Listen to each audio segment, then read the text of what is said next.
नमस्कार. ॲग्रोवर्ल्डच्या आजच्या कृषी बुलेटिनमध्ये आपले स्वागत. नजर टाकूया गेल्या 24 तासातील महत्त्वाच्या 5 कृषीविषयक बातम्यांकडे. सुरुवातीला हेडलाईन्स. देशातील गव्हाचा साठा 7 वर्षांच्या नीचांकी पातळीवर.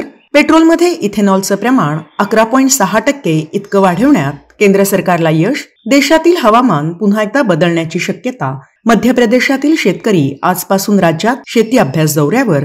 आणि पंतप्रधान नरेंद्र मोदी यांच्या हस्ते नमो ड्रोन दीदी योजनेचा शुभारंभ. आता बातम्या विस्ताराने. देशातील सरकारी गोदामांमध्ये गव्हाचा साठा 9.7 दशलक्ष मेट्रिक टनापर्यंत खालावलाय.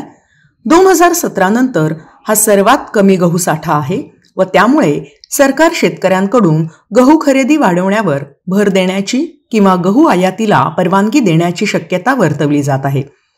केंद्र सरकारने 2025 पर्यंत पेट्रोलमध्ये 20% इथेनॉल मिश्रित करण्याचं लक्ष्य ठेवलंय व त्यासाठी नोव्हेंबर 2023 पासून कठोर उपाययोजना करण्यात आल्या आहेत व त्यानंतर 4 महिन्यातच पेट्रोलमध्ये इथेनॉलचं प्रमाण 11.6% इतकं वाढवण्यात केंद्र सरकारला यश आले आहे.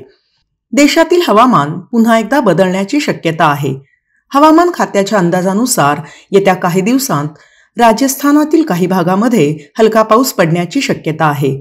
राजस्थानात सलग 2 वेस्टर्न डिस्टर्बन्स सक्रिय होण्याची शक्यता असून आज व उद्या त्याचा प्रभाव दिसू शकेल.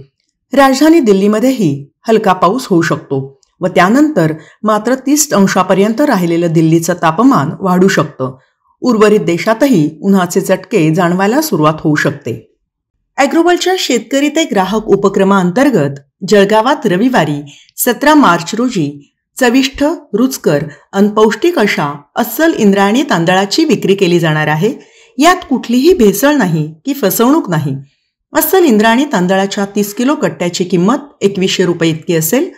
आपण अधिक माहिती व बुकिंगसाठी 91 300 91 621 किंवा 91 300 91 622 या मोबाईल क्रमांकावर संपर्क साधू शकता. या व्हिडिओच्या डिस्क्रिप्शनमध्येही हे नंबर व अधिक माहिती दिली आहे. ही संधी चुकवू नका.